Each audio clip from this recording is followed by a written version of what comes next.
Y Temoris, buenas tardes. ¿Cómo estás, querido Julio? Buenas tardes. Oye, nos abandonan, entonces no nos queda más que platicar suelta y holgadamente de lo que nos dé nuestra fregada gana, Nos Temoris. dejan el salón solo. Ándale el salón solo y pues bueno, pues ¿qué le vamos a hacer?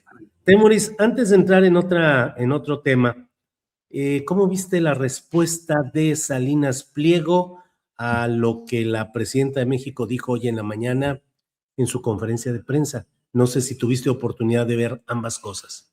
Sí, o sea, es a ver, ¿qué se puede decir de Salinas Pliego, no? Vulgarcito total. Es muy penoso que cuando tenemos esa persecución que la migra estadounidense ha estado haciendo sobre las personas mexicanas y latinas en general, bueno, y no solamente eso, cualquiera que sea extranjero, parezca extranjero, se mueva como extranjero o les sirva decir que es extranjero, sobre ellos van con extrema violencia.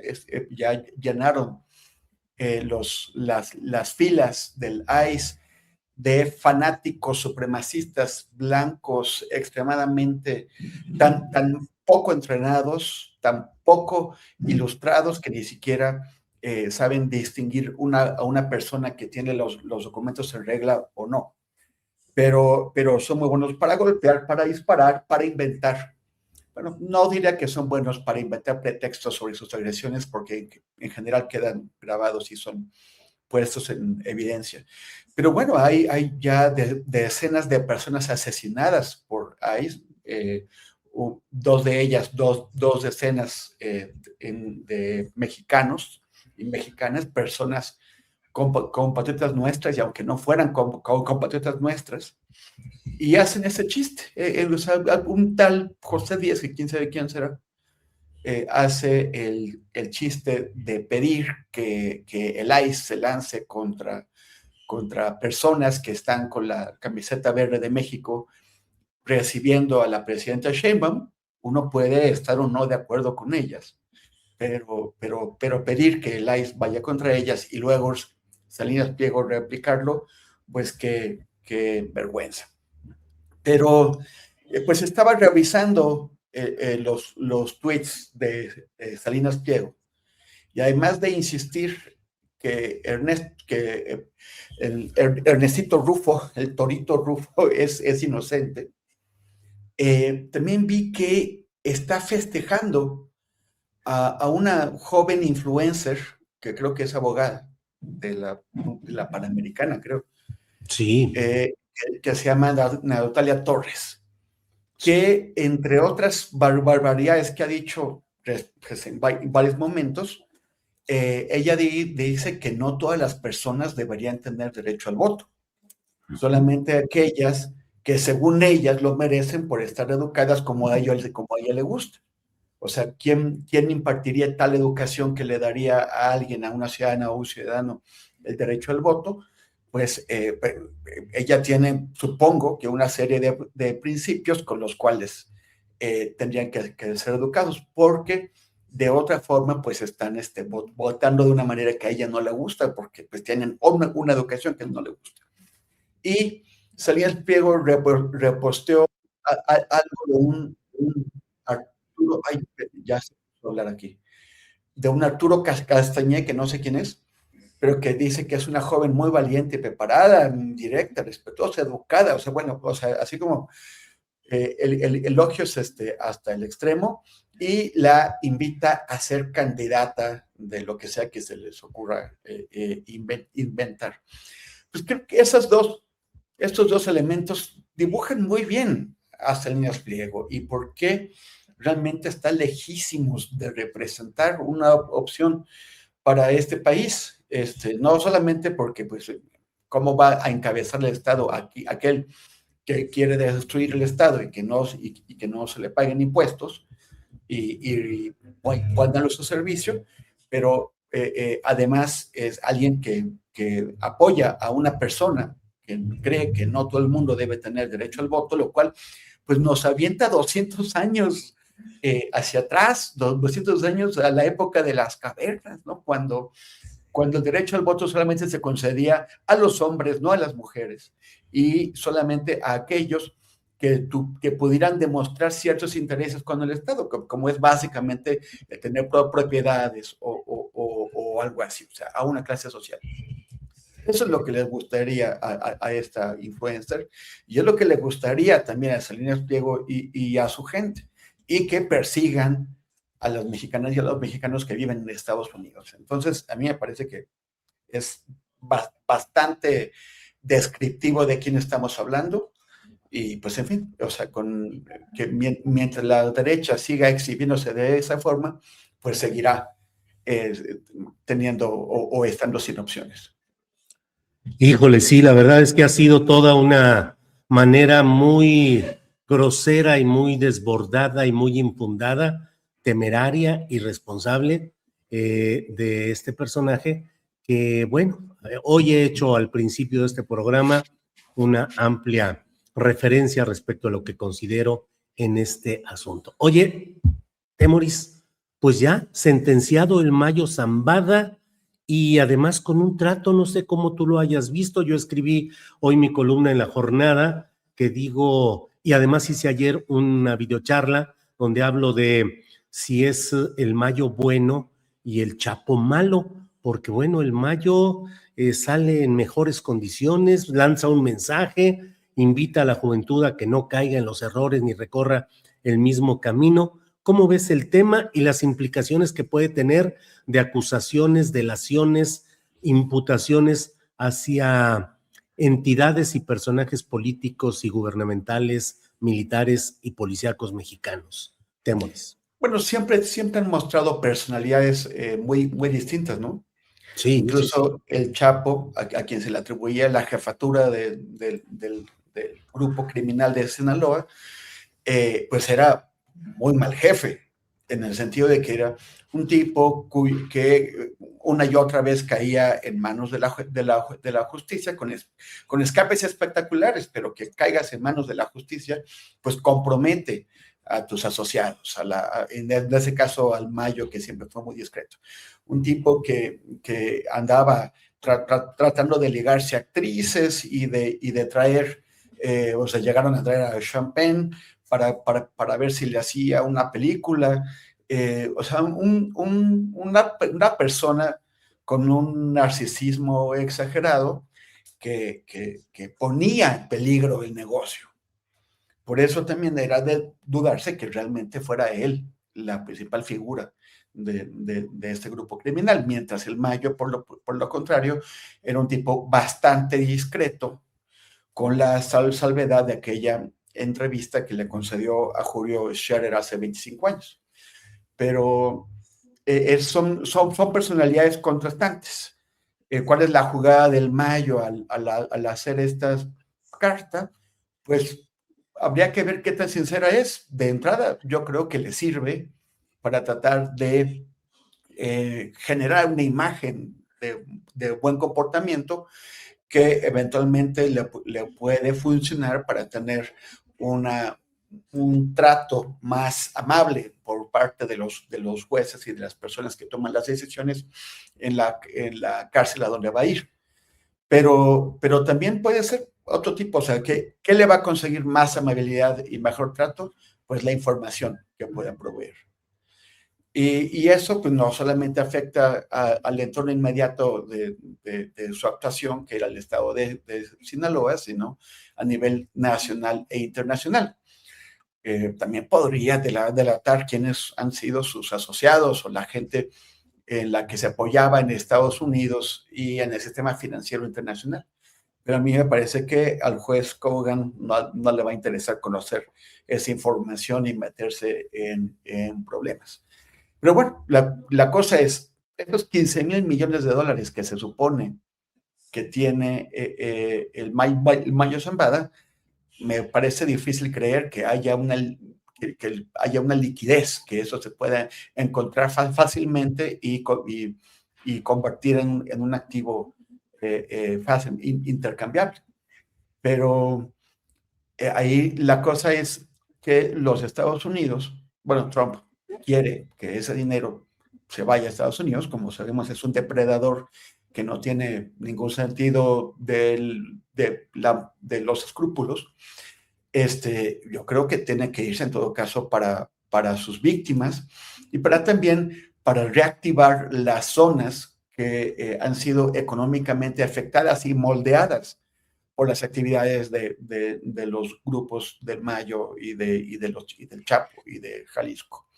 O sea, es muy difícil pensar que se pueda transformar o vencer el negocio del narcotráfico si por décadas estas áreas se han desarrollado con una economía que está ligada a estos negocios. Entonces, esa cantidad, si se pudiera disponer de ella, podría servir para transformar esta economía y darle a la gente otras alternativas. Pero bueno, lo primero es dónde está ese dinero, si se puede echar mano de él, y después que se quede en México o que se venga a México, porque una parte debe estar invertida en activos en Estados Unidos y que no se lo queden Estados Unidos, que no es el mayor perjudicado de esas actividades. Bien, Temoris, te pido tu opinión respecto a esta reunión encabezada, coordinada, diseñada por Marco Rubio con representantes de diferentes países para tratar de hacer una alianza que implica una especie de nuevo macartismo, es decir, enderezar el poder de los estados contra lo que ahora llaman el terrorismo de izquierda, con puntos de referencia específicos, acusaciones contra Cuba como presunto centro de adiestramiento y promoción de actividades de izquierdismo terrorista en Estados Unidos y otros países. ¿Cómo ves lo que está sucediendo con esta especie de alianza internacional que podría ir directamente contra activistas, personajes, corrientes, organizaciones de izquierda, tanto en Estados Unidos como en otros países, Temoris? Pues Marco Rubio está generando una plataforma política propia que le permita sobrevivir a Trump. Él conoce también como cualquier observador, o tal vez el mejor, estos vaivenes, esta volubilidad de Donald Trump. Nadie sabe cuánto va a durar Trump, tanto por sus capacidades físicas y mentales como por las decisiones que pueda tener, y también en la perspectiva de las elecciones de noviembre, en las que muy seguramente van a perder el control de la Cámara Baja y también están en riesgo de perder el de la alta, lo cual convertiría a Trump lo que en la tradición política estadounidense llaman un lame duck, un pato cojo, incapaz de tomar de decisiones de gran calado y muy limitado, incluso con la posibilidad de que ahora sí le hagan un proceso de impeachment o de destitución, que lo lleve a rendir cuentas de todas las que debe. Trump está provocando un caos en su propio ámbito, en su propia base de poder, con sus experimentos en Irán, con su apoyo 100 medidas a Israel, está con su falta de atención a los problemas fundamentales que tiene su base, que es lo que les importa, que es la economía, está generando fisuras muy importantes en su propia base de poder. Entonces eso preocupa a quienes están alrededor de él, como el vicepresidente J.D. Vance, como el secretario de guerra, así le puso a lo que antes era defensa, Pete Hegseth y el propio Marco Rubio. Cada quien ve por sus propios intereses y por su futuro, tanto en lo inmediato como en el largo plazo. Entonces él está intentando, o sea, como secretario de Estado, que es el equivalente al canciller en México, a las relaciones exteriores, él está intentando generarse una base de poder que le permita protegerse de las adversidades que puedan venir mientras está Trump en el poder, y sobre todo tratar de proyectarse como sucesor de Donald Trump. Y la manera en que lo hace, pues este hombre que es financiado, los grandes patrocinadores de las campañas electorales de Marco Rubio son los miembros de una familia que se llama Fanjul, una familia cubana que fue esclavista, tenía plantaciones de azúcar donde empleaban mano de obra esclava en Cuba. Cuando fue la revolución salieron de ahí, sus propiedades fueron incautadas. Ahora Marco Rubio intentará lograr que el gobierno cubano se las devuelva, pero que ahora tienen plantaciones en República Dominicana y en Florida, donde también tienen en terribles condiciones a sus trabajadores. Incluso en Florida, donde explotan a migrantes al mismo tiempo en que apoyan a Marco Rubio, que persigue a migrantes. Entonces, este tipo de fortunas de extrema derecha, de origen esclavista, son las que están detrás de Marco Rubio y que nutren la perspectiva de que él tiene sobre el poder, sobre las relaciones de clase y también sobre América Latina. Por eso esa aspiración a destruir Cuba, a apoderarse de Venezuela y a transformar completamente el panorama del poder en América Latina, que han avanzado bastante en eso, de una forma que me parece precaria, porque en Cuba y en Perú y en Colombia ganaron por un panzazo, y porque otros de sus aliados en Chile y en Argentina están muy mal en cuanto a la aprobación del electorado, lo cual hace pensar que no sería tan difícil darles un vuelco en el electoral, pero por lo pronto tienen el poder y aspiran a ganarlo en Brasil en octubre y de alguna forma transformar el poder en México también en las elecciones del próximo año.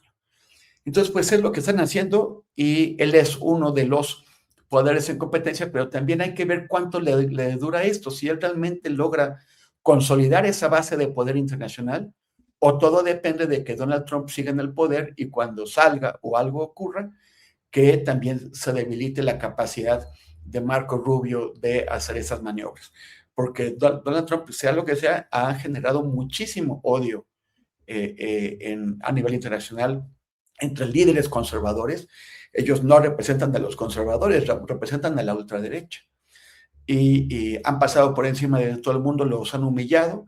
Sus prioridades son intereses, pero también todo el mundo tiene su corazoncito y quizás Marco Rubio ya no encuentre una manera, esperemos, una manera de que su poder se prolongue más allá del reinado de Donald Trump. Bien, Temoris, pues aprovechemos que estamos solos en el salón y te pregunto, decía Mafalda en las tiras del siempre recordado Quino, en una de esas decía, paren el mundo que quiero bajarme. ¿No te dan ganas a veces de decir, paren el mundo y déjenme ya concentrarme, no sé, en recorrer jardines o caminos de Michoacán como Arturo Cano que anda ahorita recorriendo por allá? ¿No te dan ganas a veces de decir, paren el mundo y déjenme bajarme? Es que a mí sí me gusta la montaña rusa. Yo soy de esos niños que se subía a ese como circulito y te agarraban y te das vueltas y salía todo el mundo volando y a ver quién era el último que se quedaba ahí. Entonces, bueno, pues por lo pronto sí está muy complicado todo, es muy preocupante. Temoris, ¿tenías desde niño vocación por el peligro? No sé si es vocación por el peligro, a mí me gustaría pensar que no. Existe esa leyenda romántica del corresponsal de guerra como un tipo irresponsable que ama la adrenalina y que no se protege, ¿no? Y yo quiero pensar que en mis coberturas he tratado de ser lo más cuidadoso posible y no hacer tonterías. No creo que sea el peligro, me interesa muchísimo qué es lo que pasa con la gente que no se deja aplastar y que lucha. Entonces es lo que he intentado cubrir, pero y ahora es lo que me interesa ver en el contexto actual, ¿no? En el que estamos, en el que se están levantando poderes tan grandes y tan abiertamente dispuestos a imponerse, a tratar de aplastar a la gente, Y lo que espero es ver una reacción de quien está debajo de la bota, levanta las manos, la detiene y derriba al gigante que trata de aplastarlo. Temoris, muchas veces los corresponsales de guerra y quienes participan en la guerra sufren el estrés postraumático. ¿Tú has tenido ese estrés? Pues como sabes, Julio, en enero de 2013 fui objeto, junto con dos compañeros, uno vasco y uno húngaro, de un secuestro en Alepo, en Siria, durante la guerra, en el cual por suerte no nos lastimaron y pudimos recuperar la libertad y eso, pero cuando vine a México después de eso, me dijeron que la gente alrededor de mí, mis familiares, mis amistades, notaron cambios de comportamiento, que estaba irascible, regañón, gritón, y no sé. Pero después de eso fui a Londres a un curso que nos dieron allá, un taller sobre medicina de campo de batalla se llamaba, donde había una interacción donde hablábamos del síndrome postraumático, y yo quería decir que a mí me decían que estaba muy gritón y regañón, pero era de los últimos que tenía que hablar, y cuando vi a mis otros compañeros que hablaban antes que yo y lo que ellos estaban pasando, dije, no, mano, así tú, mejor cállate, porque en comparación con eso, pues no te está pasando nada. Y ya, la verdad es que no le hice caso, más caso debí haberlo hecho, pero espero haberme recuperado, no sé qué opinarás tú. Temoris, ¿el periodismo que tú haces se sufre y duele o se goza? No, se goza cuando cubres cosas padres, ¿no? O sea, cuando cubres cosas emocionantes que salen bien, pero cuando estás pues trabajando con gente que le está pasando muy, muy mal, o cuando, por ejemplo, ese secuestro pues fue en 2013 en Alepo. Hace un año regresé a Alepo, a ver pues qué había ocurrido, y la mayor parte de la gente que había conocido pues había acabado muy mal, asesinada o en situaciones espantosas, y fue como muy fuerte. Escribí una crónica sobre eso que se publicó en Milenio, pero fue como muy impactante y te da esa dolor o impresión, no sé, de decir, bueno, ¿y cómo es que sigo aquí? Y como, ¿por qué méritos? ¿No? O sea, es algo que ha sido estudiado. A mí me gustaría leer más sobre ello, pero por lo pronto pasa, ¿no? Entonces, cuando ves que otras personas han sufrido, porque un periodista normalmente entra a los lugares de un conflicto, habla con la gente, cuenta su historia y se va y regresa a su zona de confort. Claro que ahí no estoy hablando de los países que viven adentro de la zona de conflicto, ¿no? O sea, como muchas partes de nuestro país, como en Veracruz, en Tamaulipas, en Sinaloa. Pero también pasa eso, que uno se va y la gente que le abrió, que le dio su confianza, que se abrió ante ese periodista, se queda ahí y sigue sufriendo. Y además, hay, como tú sabes bien, Julio, pocas veces el trabajo periodístico podemos ver que tenga un cambio importante que mejore la vida de las personas. A veces eso ocurre y te da muchísimo gusto y te felicitas por haber podido estar ahí y contribuir de alguna forma, pero no es muy, o sea, no es muy común, y eso es muy frustrante, sobre todo para los periodistas jóvenes que realmente esperan ver resultados pronto y de pronto se dan cuenta pues que no se están dando, que son cosas que tardan muchísimo tiempo. Entonces tú te vas y ves que la familia con la que hablaste tuvo que salir de ese lugar, y quién sabe qué pasó con ellos, si siguen vivos, si lograron cruzar a nado el mar Egeo para llegar a una isla griega y llegar a Europa, si los sacaran a otro sitio. O sea, todo eso es muy doloroso y son cosas que se te van quedando pues pegadas y son muy difíciles de procesar después. Temoris, pues gracias por esta oportunidad de platicar. Ahora sí, dinos, ¿qué no te gusta de la clase cotidiana de los martes de Montessori? ¿Qué cambiamos? ¿A quién cambiamos? ¿Qué te parece si nos quedamos ya con la clase? Nomás nosotros cerramos la puerta y ya no readmitimos a nadie, Temoris. Mira, por andar diciendo esto te vas a encontrar un chicle pegado en el Sí, asiento. ¿verdad? Sí, sí. O un avión así de papel aventado contra, bla, bla, bla. No, a mí me gusta mucho estar con Diana y con Arnoldo, Sí. son gente muy inteligente, muy elocuente, muy agradable, y contigo, Julio, es una mesa es un momento que me gusta mucho cada semana.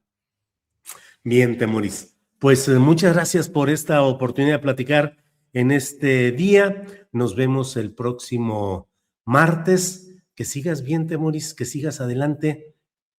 ¿Eres feliz, Temoris? Sí, Contento. sí, Bien. todo bien, todo Todo muy bien. rico. Temoris, muchas gracias y seguimos adelante. Gracias Gracias, por todo. Julio, querido. Un abrazo y un abrazo también a la gente que, a pesar de que no están nuestros queridos Diana y Arnoldo, se quedó con nosotros a escucharnos. Así es, y Gracias. mucha gente además. Gracias, Temoris. Hasta pronto.